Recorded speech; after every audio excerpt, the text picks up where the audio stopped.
వరుస కుంభకోణాలతో సింగరేణి సంస్థను రేవంత్ సర్కార్ నిర్వీర్యం చేస్తుందని ఫైర్ అయ్యారు మాజీ మంత్రి కొప్పుల ఈశ్వర్. ఇక్కడెక్కడా బొగ్గు నిల్వలు కనబడడం లేదని నిప్పులు చెరిగారు. అధికారులు తమ గొప్పల కోసం తప్పుడు లెక్కలు చూపిస్తూ ప్రజాధనాన్ని దుర్వినియోగం చేస్తున్నారని మండిపడ్డారు. కేంద్ర రాష్ట్ర ప్రభుత్వాల నిర్లక్ష్యంతో సంస్థ మనుగడే ప్రశ్నార్థకంగా మారిందని విమర్శించారు. సింగరేణి సంస్థను నాశనం చేసేందుకు కాంగ్రెస్ ప్రభుత్వం కుట్రలు చేస్తోందని దుయ్యబట్టారు. సింగరేణిలో జరుగుతున్న అవినీతిపై సిబిఐ విచారణ జరిపించాలని డిమాండ్ చేశారు. అంతకుముందు పెద్దపల్లి జిల్లా గోదావరి ఖని ఓసీపీ 5వ బొగ్గు గని ఆవరణలోని బొగ్గు నిల్వలను పరిశీలించారు. కుంభకోణాలతోటి సింగరేణి సంస్థనే మరి ప్రశ్నార్థకం చేసేటువంటి ఒక దోపిడీ జరుగుతూ ఉంది.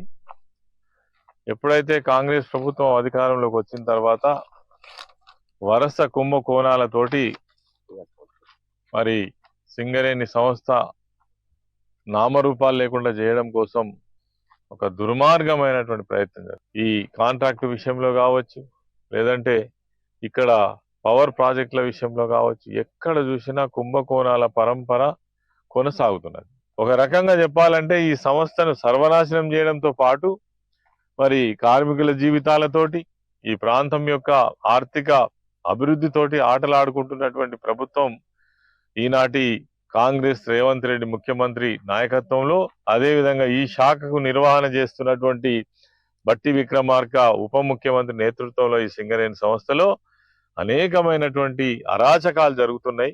నిన్నగాక మొన్ననే మా గౌరవ నాయకులు హరీష్ రావు గారు గోదావరి ఖనిలో దీనిపైన పవర్ పాయింట్ ప్రజెంటేషన్ చేస్తూ అసలు ఈ సంస్థలో ఏం జరిగింది, నాటి నుంచి నేటి వరకు జరిగినటువంటి విషయాలన్నీ కూడా కులంకుశంగా చెప్పడం జరిగింది. ఇదొక పెద్ద స్కామ్.